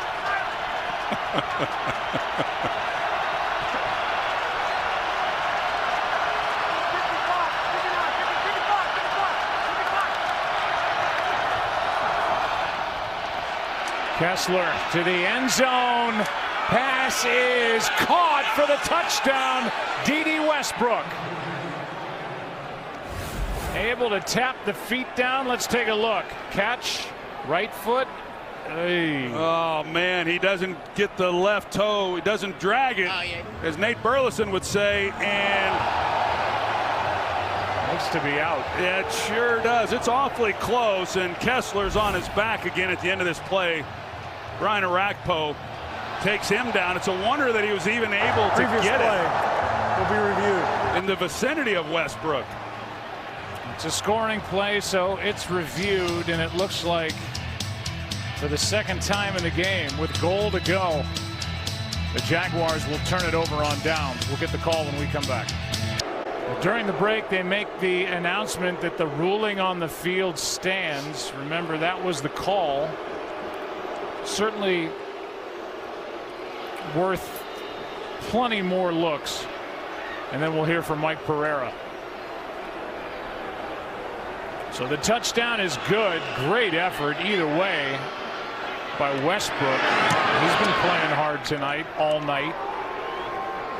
And Mike Pereira, why don't you take us through this replay? Did you see a tap down at all by the left foot there? And it looks like he gets some grass before the boundary. It does, Joe. It hits it. And it's kind of interesting because the fans here are not very happy. But with 20 cameras, you get a lot of looks. And that shot from behind, and then this shot, you can actually see where the toe touches before it gets to the right, to the white. So, yep, remember, it's got to be beyond a shadow of a doubt. And it's got to be indisputable. there's certainly enough question there that you leave it as a touchdown. Yeah, I think that first look, tough to see that look from behind. It looks like the toe just grazes the green grass before the white grass. Yeah, it did. And hey, kudos to the officials. I mean, I beat up on them a little bit here tonight as well, and they get beat up all the time. But to be able to make that call in real time in a bang situation and wondering if he's got possession and his feet in, and great camera work, number one, but also outstanding job by those officials getting it right, because until we saw that one angle, it didn't look like he was into us for us either. Sunday, it's a Fox NFL doubleheader, starting with Drew Brees and the Saints taking on the Buccaneers. Then America's Game of the Week, Carson Wentz and the Eagles battle Ezekiel Elliott and the Cowboys in that big matchup in the NFC East. It's all on Fox and the Fox Sports app. Check local listings. Dallas leading at 7-5. There's Philly at 6-6, and the injury-ravaged Redskins at 6-6 as well. And you said it. What started this 4-game winning streak for Dallas was a win in Philly when everything looked like it was stacked against the Cowboys. Now everything looks like it's stacked against the Eagles, making maybe they can return the favor. Here's Dion Lewis to the 30 for 5. Yeah, I think if you look at Dallas, 3 of their 4 wins that they've had here on this streak were wins that nobody thought they would have. I mean, it started at Philadelphia on prime time. They surprised them. Then they have to go on the road against Atlanta. Not many people thought they could win that game. They did. They, of course, beat Washington, but then last Thursday night to beat the New Orleans Saints the way they were able to in that defense, to win a game scoring 13 points and to hold the Saints to 10 points. We were there for it. Really good. This is a must-win game for Philadelphia. Dallas can knock them out of the race Sunday afternoon. Because of the head-to-head, if nothing else. Here's Lewis. Good play by Miles Jack. Came up high, brought down Dion Lewis, a gain of 1, and with under a minute to go, third quarter, 3rd and 4. I will say, final thoughts on that matchup. The Eagles and Carson Wentz, they've had success at AT&T Stadium, so it's a road game for them, but one that they are confident in their ability to go out and play well and come away with a victory.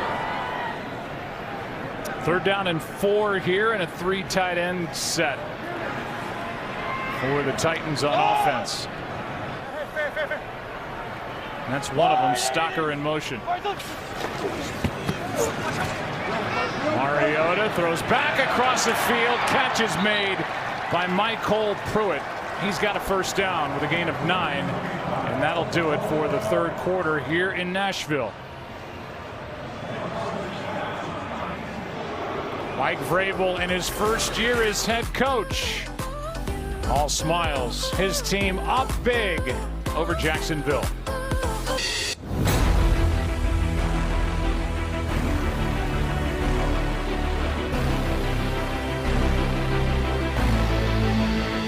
The Thursday Night Football presented by Bud Light. What a night for Derrick Henry, 3rd-year pro. 219 rush yards, the 4 rushing touchdowns, tying a franchise record.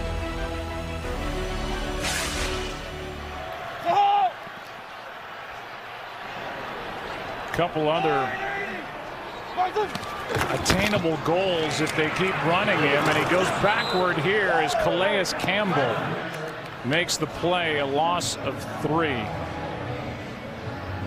case you're wondering, and why wouldn't you be, the NFL record for yards in a game is Adrian Peterson against Troy San Diego way back in 2007.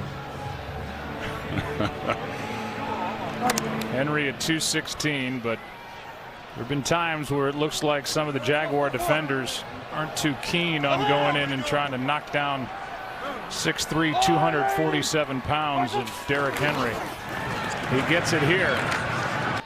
Well played this time as Tashawn Gibson comes up and makes the play, and then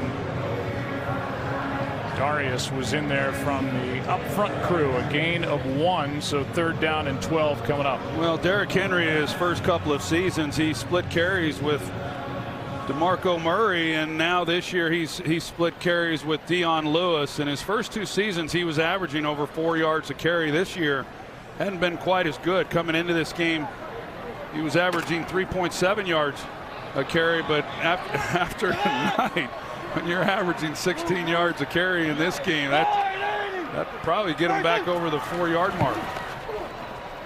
Here's a screen and a good tackle. Flag is down. That's Ferkser on the screen. And the tackle was by Telvin Smith. We'll see who it's against. Illegal block in the back, number 77. Penalties declined. 4th down. So we got blocked in the back. Telvin Smith did and still made the play. The call was against Luong. Well, that was declined because they didn't make the first down, so that holding penalty doesn't count. So they're going to have to double up there, Mike. That's going to bother you all night. It's absurd. It's absurd to me that the league would say to officials that they want holding penalties up. I can't imagine there's a fan at home that's saying, "Oh, that's great. Yeah, no, that's a good decision." Give them what they want. Give them what they want. It's a line drive punt. Another good one. Checks up inside the 5. And it'll maybe get to the 6. As that play was made by Quentin Meeks. You believe in miracles, huh? 21-point game. I believe in Jacksonville gets the ball backed up inside their own 10, 30-9. That's the score on a Thursday night. A little peek inside the broadcast booth. Joe Troy and Mike Pereira. It was something, Mike, that you brought up early about the league wanting to get the holding calls up. Why don't you just want to clean that up, Mike? For the sake of all of our well-being, talk more about that and maybe clear it up. Here's a pass incomplete for Keelan Cole. Well, listen, what they're really saying is that there's certain techniques that have come in that they're not being picked up on the field, and so they want those techniques picked up. They're not saying, hey, we want more holding called. They want the ones that are being missed called, and which is going to lead to more holding calls, which started last week and has carried over till tonight. So something for the fans to look forward to this weekend. Give them what they want, isn't that what you said? 2nd down and 10. You try to wrangle me into your mess over there. Kessler throws and Moncrief makes the grab. He's going to have a 1st down. Woodyard out there to make the stop, and Moncrief with a catch and run of 12 yards. Well, anything to slow down the offense now. They wanted more offense in the game, and however it's legislated, however they've gotten there, 9,186 points in the league through 13 weeks. That's the most in the history of the NFL. 671 touchdown passes, the same. The most in the history of the NFL. Here's Blake Bell with a 1st down catch of 7 yards. Offense through the roof, and we'll see 2 great ones next Thursday with the Chargers and the Chiefs in Kansas City.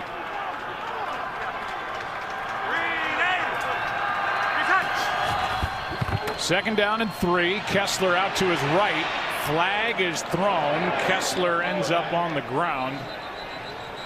And it was the ref, John Perry, that threw the flag. Pressure by Byard. Holding. Offense number 78. 10-yard penalty. 2nd down. And you see the hold right there. You look at this you look at this Tennessee defense and the job that they've done, and Mike Vrabel comes in and they put in a little bit different scheme. He hires Dean Pease as his defensive coordinator, a guy who had been the Baltimore Ravens defensive coordinator for 6 years. He retired in January, and then when Vrabel got this job, a short time after, he talked him into coming out of retirement and serving as his defensive coordinator. The two were together when Vrabel was a player with the New England Patriots. A lot of respect between those two men. 2nd down and 13.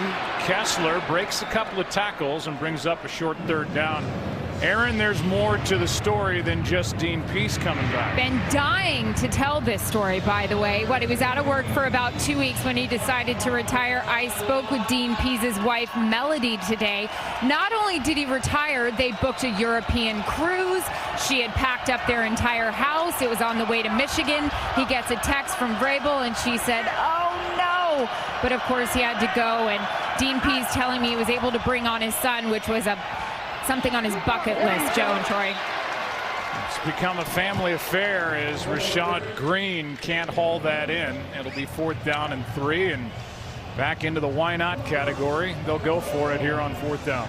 Well, there's a look at Mike Vrabel, a guy who I have an enormous respect for in his playing career, and then when he took that and got into coaching and the job that he's done, he's been successful, and he's getting his opportunity now as a head coach. I think he's done a good job. You forget sometimes, however, that this was a playoff team a year ago. You don't typically see changes at the head coaching position with a team that not only got to the postseason but won in the wild card round before losing to New England.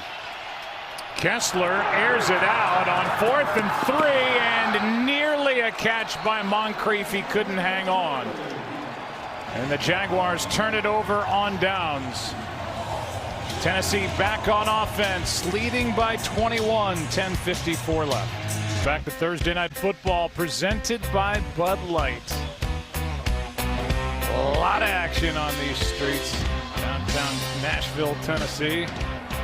And their Titans on their way to a 7-6 record after going 9-7 a year ago.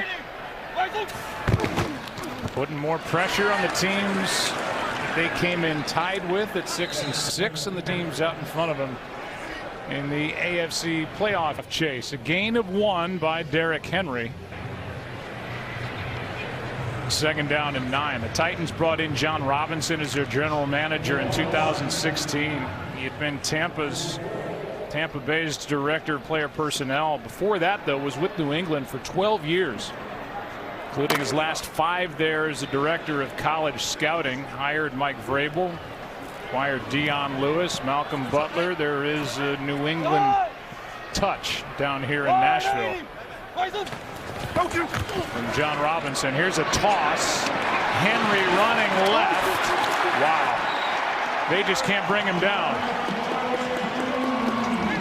Not at 250 pounds. I mean, it's a big man right here, running the football, and he's dragging bodies with him. That time Miles Jack gets drug along the way. There's Mike Vrabel, and 12-year career with the Steelers, Patriots, or 14-year career actually with the Patriots, Steelers, and Chiefs. And what a lot of people don't know, Joe, is he had 12 career receptions for 12 receiving touchdowns for a total of 14 yards. So he was a guy who lined up down around the goal line at tight end, and he'd make some teams pay.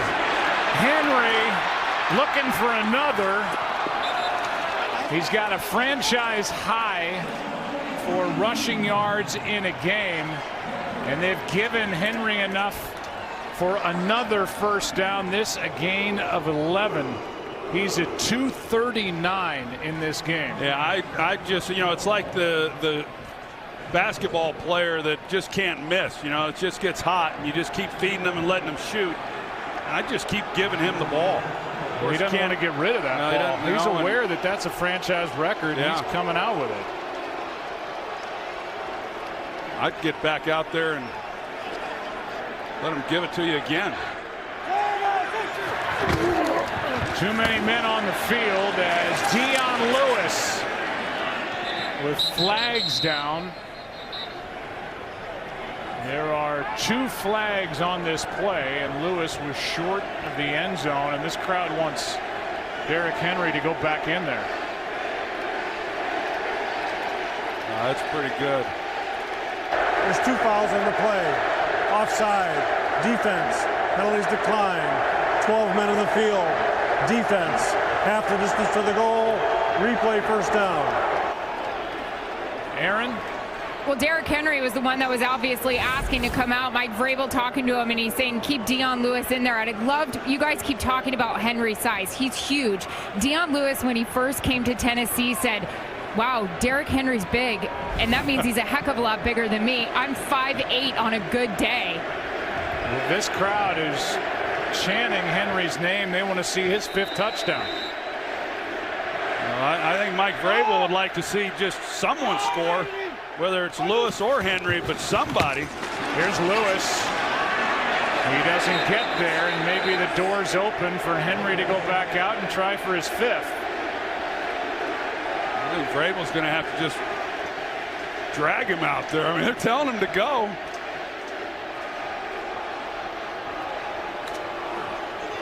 I'm with you. It at least looks like Vrabel wants Henry to go in. It looked to me like he gestured to him to get out there, and whether he's just being a good teammate saying let somebody else do it, or I don't know. I don't know that I've ever quite seen that.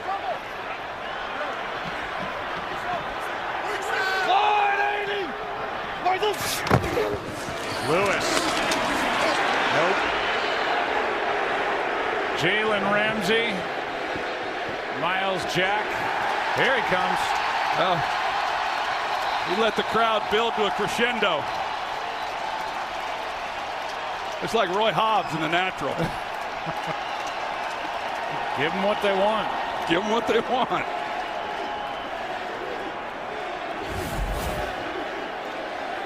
Meanwhile, what was going on after that last play? Lewan came up to Jalen Ramsey, and Ramsey acted as if he was hit a lot harder than he was, and timeout will be taken here by Vrabel. The play clock at 1. 3rd down and goal, and it feels like the entire stadium is waiting for a handoff to Derrick Henry. Now it's 3rd and 3. Do you give it to Henry or do you throw it? We'll find out on the other side of the break. Well, what do you think? I say hand it to him. I do too. Yeah, I think I would think Matt LaFleur will give it to him. But hey, there's 11 guys on that other side of the ball that are thinking they're going to give it to him too. Maybe you have Mariota a little bootleg action, play action, and he's already got the franchise record for rushing yards in a game at 239, and he would stand alone with 5 rushing touchdowns if he gets it here. Well, I'd like to. We talked about how Vrabel mixes it up with these players in practice. I'd like to see if Henry had told him that he wasn't going in on 3rd down. Toss to Henry to the edge. Can't get there. And the play is made. Miles Jack was in there. Telvin Smith. And this crowd wants another crack at it. You got Miles Jack who comes in, and Telvin Smith. Deshaun Gibson came up and got hands on Henry. That was well pursued. Well, Miles Jack and Telvin Smith, they come up and say, yeah, get you some of that. You know, I mean, after he's just been running all over him the whole game. A loss of 1 on that 3rd down play. It's 4th and goal.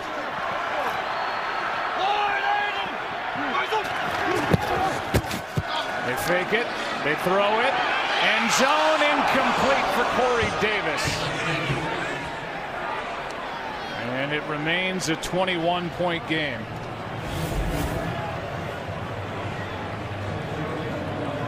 So with everybody looking for a handoff, they went play action. The play was there. Had a chance. Yeah, one he should have caught. That was not that poorly thrown. We've seen a history-tying moment tonight by Derrick Henry. My dad was there when Tony Dorsett went for 99 in 1983. Here is the give to Dorsett. He breaks through a hole and comes out to the 10, to the 15. He may run 99 yards. He is to midfield. He's to the 40, 35, 30, 25, out of bounds. No, he didn't go out of bounds. It's a touchdown. A touchdown for Tony Dorsett, the longest rush from scrimmage in the history of pro football. He ran 99 yards and 2 feet. How great is that? Thank the guys and gals in the truck for coming up with that. Personal foul on the hit on Kessler. Derek Morgan with the pressure, and now a conference before the announcement is made, and let's see. And they come with the crown of the helmet. Foul, roughing the passer. Defense, 15-yard penalty, automatic first down.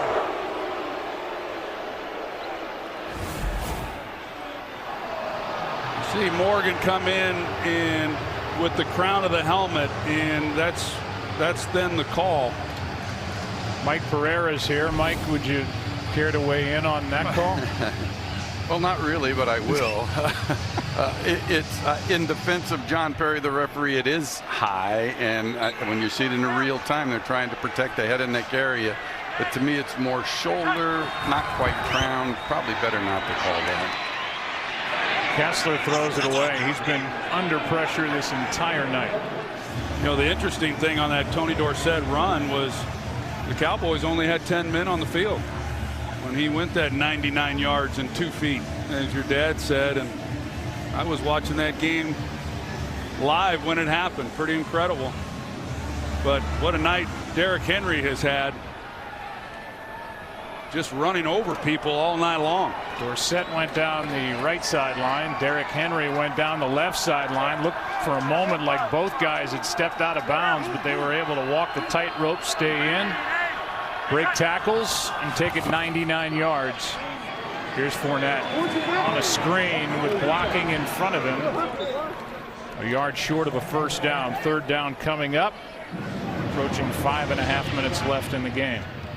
Here's the 99-yarder by Derrick Henry back in the first half. Right through Boye, but he's not the only guy on that list. Leon Jacobs as well. Miles Jack, nobody could bring him down. Fournette has a first down. Compton ends up making the tackle after a gain of 6. You talk about these two running backs and where they went in the draft. Derrick Henry, back when they were in college, when he was at Alabama, he outdueled Leonard Fournette for the Heisman Trophy. Jacksonville now just 2 for 11 on third down after that conversion. Good protection this time. Pass is nearly picked.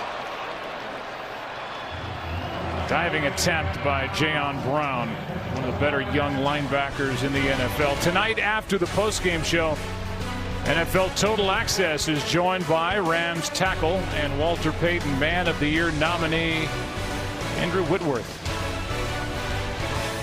NFL Total Access tonight after the postgame, only on NFL Network.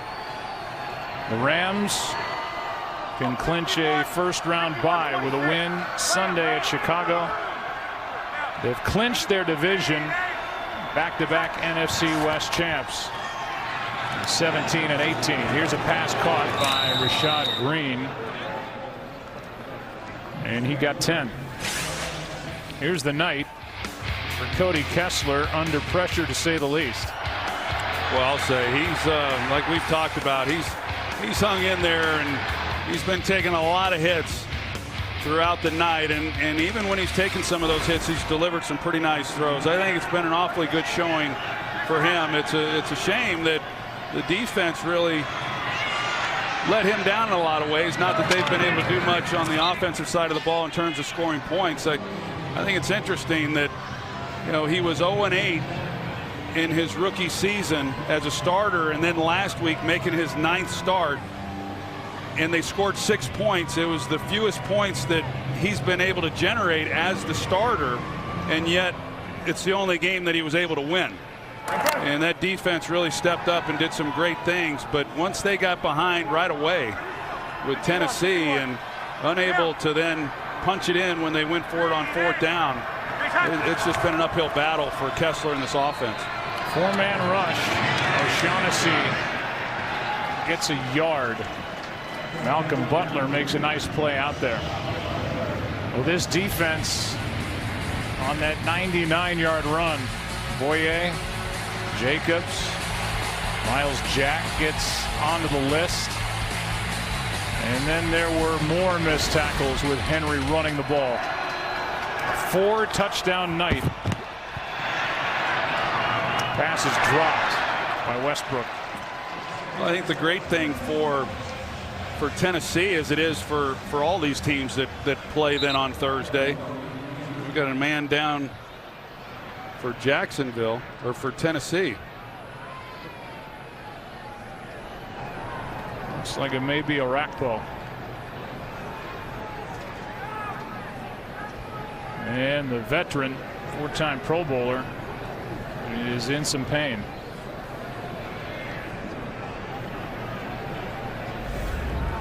Let's take a look at what's coming up for Tennessee. Here's why you said early, Troy, even though they're 6-6, about to go to 7-6, Tennessee is in a position because of that schedule. And the Colts are no easy game. I mean, we know that. They were red hot before they were shut out last week by Jacksonville. But schedule of the teams that are 6-6, theirs is quote unquote the lightest. That's right. And now, with, like I was going to say, with the Thursday night game, they get a chance to rest and have 10 days to get ready to go. And that's a nice luxury to have. It's hard going into a Thursday game on the short week, but to have it late in the season, especially when you're in the middle of a playoff push, and to have a game like they're having tonight, that could set them up in a nice position for these last 3 games. Like I said, this Baltimore team right now ahead of Tennessee. A lot of other teams are as well, but Baltimore in the driver's seat for the wild card spot. But they've got a tough one here this week against Kansas City. Like the Predators might say, looks like an upper body injury for Brian Orakpo. And so they'll take him off and give him a look. Jacksonville with the football, 3:33 left, 21-point game. Just a last note about Henry. Derrick Henry, talking about the 4 touchdown runs. The first one was 3 yards, but then 99, 16 yards, and 54 yards for scores tonight. 4th down and 9 here. Another why not by the Jacksonville Jaguars. Blitz.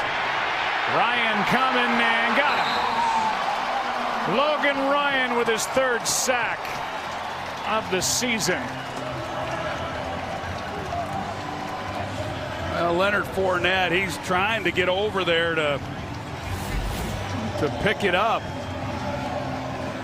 and he loses vision of him and is getting over there a little late. Kessler goes down again.